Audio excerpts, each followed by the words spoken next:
There is a bridge in Seoul that most people cross without ever looking down. It carries the weight of footsteps and bicycle tires, delivery trucks rattling over stone, and the steady, anonymous pulse of a city that no longer pauses to ask what came before it. Beneath it runs Cheonggyecheon, a narrow ribbon of water reclaimed and reshaped for modern life, its banks lined with lights and walkways meant to soothe and beautify. The bridge itself is called Gwanggyo, Broad Bridge, solid, functional, unremarkable in the way structures designed to last often are. But long before it carried a city forward, it carried something else, a queen. Not a legend passed down in poetry, not a metaphor invented by later generations, not a rumor softened by distance and time. Stone by stone, her grave was dismantled. The markers of her burial, once consecrated, once guarded by ritual and reverence, were taken apart and repurposed. These stones were laid flat to form the surface of a bridge, deliberately placed so that their engraved faces were turned downward, inverted, forcing all who crossed to walk over them. Not by accident, not by necessity, but by design. This was humiliation extended beyond death. This is not a story about a battlefield defeat or a crown seized in open rebellion. It is a story about what happens after power has already been secured, when fear becomes policy, when memory itself is treated as a threat, and when vengeance does not rush because it knows it has time.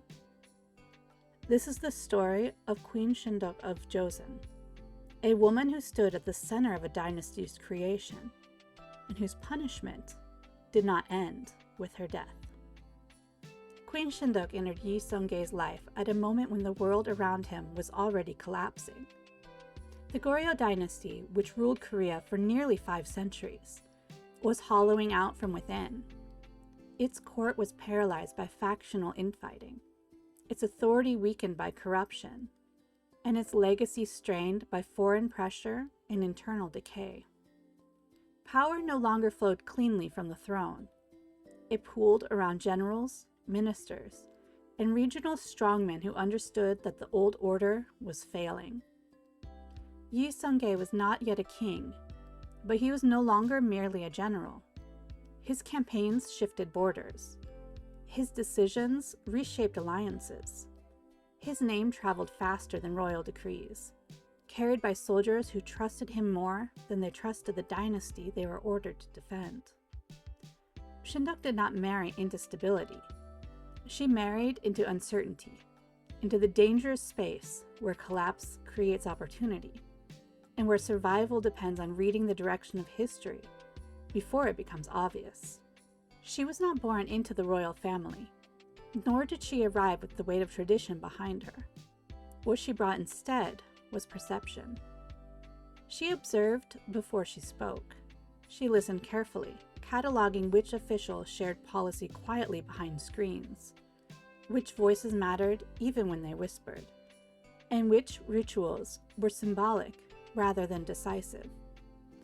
She understood that upheaval creates openings, but those openings close quickly, often violently.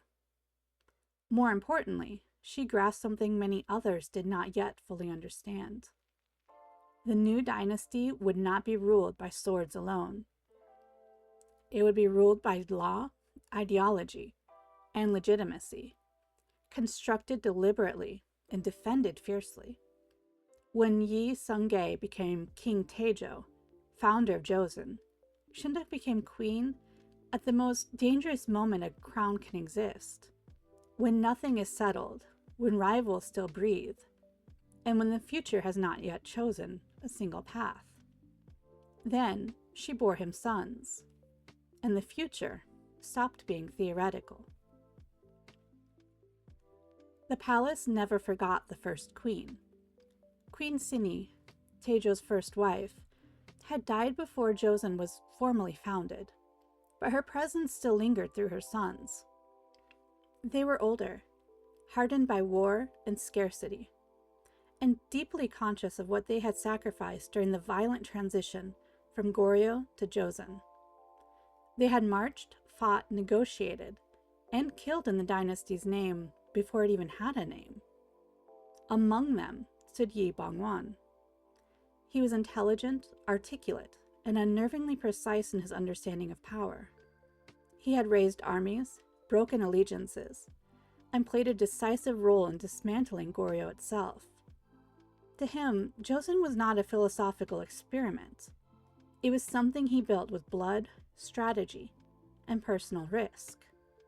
And because of that, he believed the throne was owed to him. Queen Sindeok saw him clearly. She understood that this was not simply a family rivalry or a dispute between half-brothers, but a fundamental clash between two views of governance. One vision rested on military authority and personal achievement, on the idea that the strongest, most capable man should rule because he had proven himself in chaos.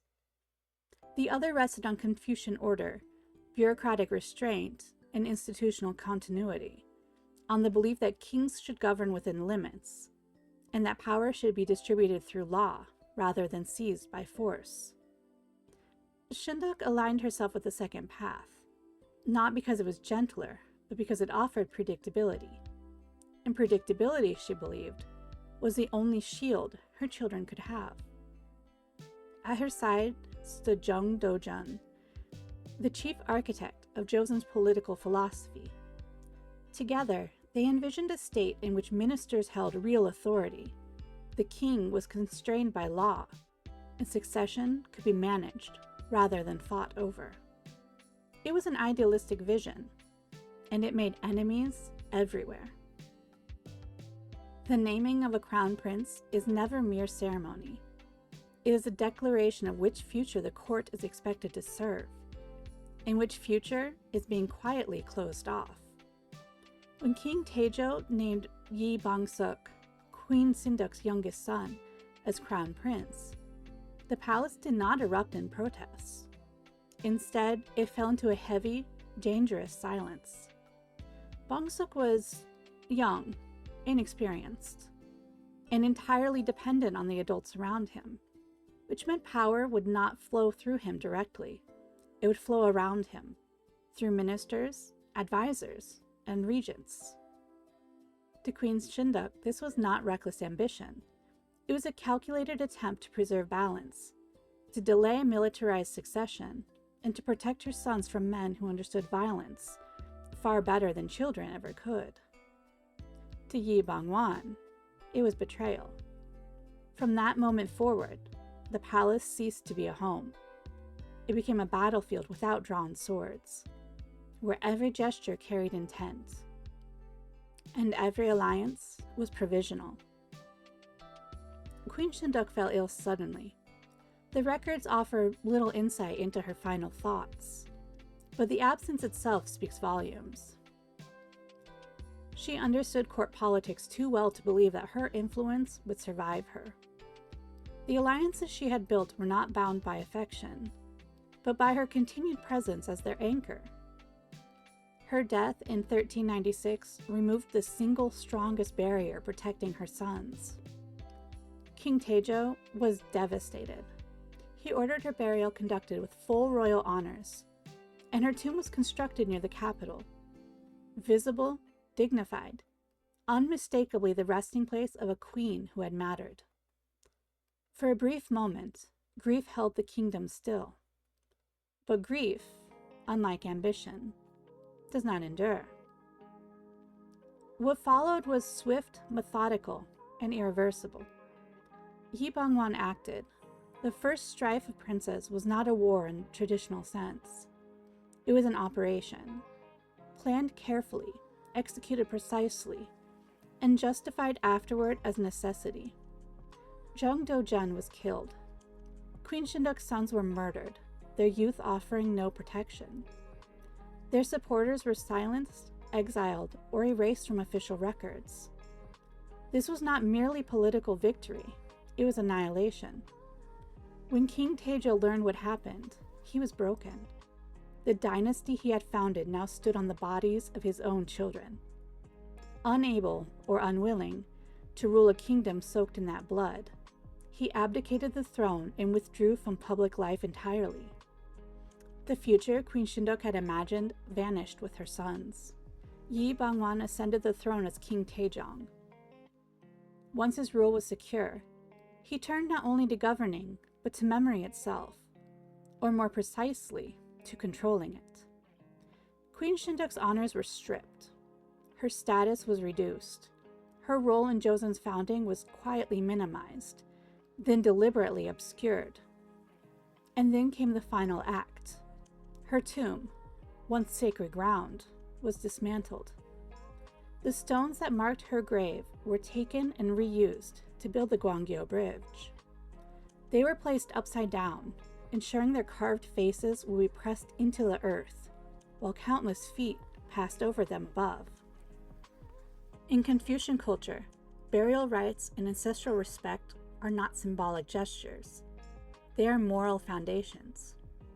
To invert a grave, to force people to walk upon it, was to declare that the person beneath deserved not remembrance, but contempt.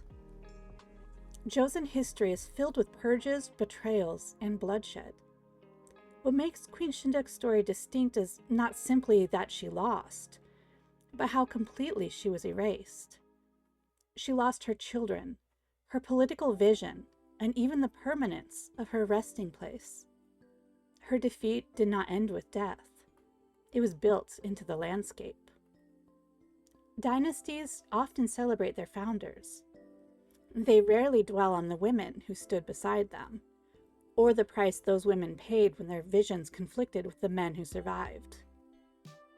Queen Sindeok was not forgotten by accident. She was erased. Her story reminds us that history is not written only in chronicles and court annals.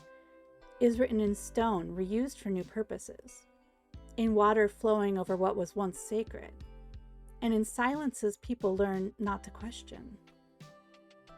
Sometimes, the most powerful truths are buried beneath our feet, crossed every day, unnoticed. And sometimes, long after the court has fallen silent, the bridge remembers.